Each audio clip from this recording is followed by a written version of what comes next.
Nandito na araw-araw din sa sakripisyo, kahit minsan pagod at puyat na, kailangan gumising ng umaga, lumabad, kaya minsan ayaw niya na, alam namin yan. Alam namin yun. At gusto namin, ang itari ang isang brand na magsilbi. Yung kahit ganito, ayun, ang dami niyo excited sa event na to. Ang dami nagsasabi-sabi, kayo, piliin niyo yung mga invites, piliin niyo ganito. Pero in reality, hindi namin kaya. Kasi ang dami excited sa event. At gusto namin i-share yung blessings na nare-receive namin araw-araw. Mula sa kaibuturan ng mga puso namin ibaba. Maraming salamat sa inyo. Kasi kayo po ang ugat kung bakit namin mas ginagalingan. Dahil alam namin, marami rin kayong pangarap tulad po. Hindi madali, pero kinakaya. Lalo na kung para sa ating mga pamilya. Tulad ng Vavas, nagkaisa.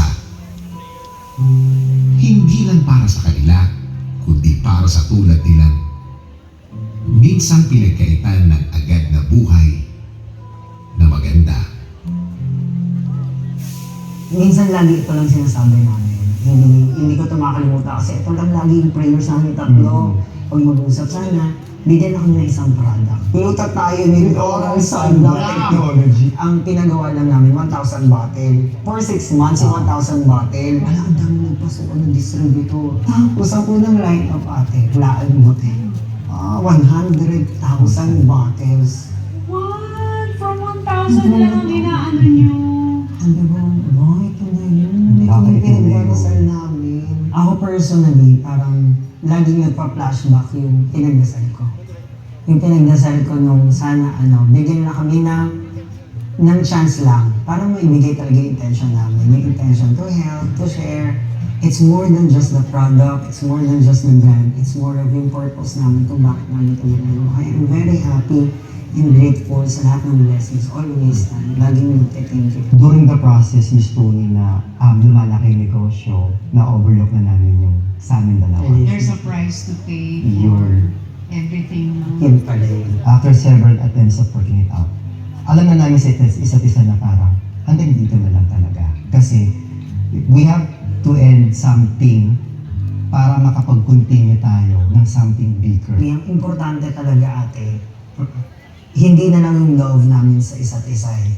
Yung goal namin na ipagpatuloy ito kasi may nanay siya, may mami ako, may mga empleyadong involved.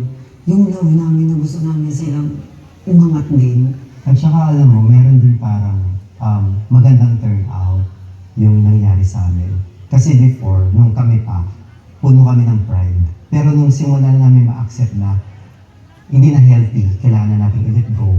Na-humble kami nung nangyari na na-acknowledge namin yung mga weaknesses namin. Tapos tinanggap namin na kailangan kita kasi hindi ko kaya ito papagawin sa ako. Kailangan din kita. Parang ang pelikula to, mahal mo ba ako? Dahil kailangan mo ako? O kailangan mo ako dahil mahal mo ako? Pero, yun nga ate, pag gigising ko naman ng morning, ano yung blessing na yun. So daming mas nahihirapan sa amin. Or parang masabi hindi okay. And yun naman ang isang bagay talaga na never kaming nag-disagree with each other. Kaya sobrang thankful doon. Laban.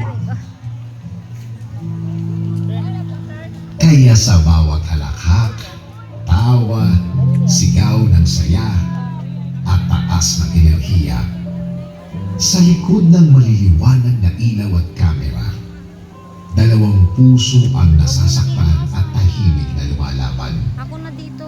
Itinago ang sakit at sinakripisyo, ang pansariling kaligayahan, Hindi mo naman niya. para manatili at hindi basta masira ang pangarap nila para sa pamilyang pinakamasaya.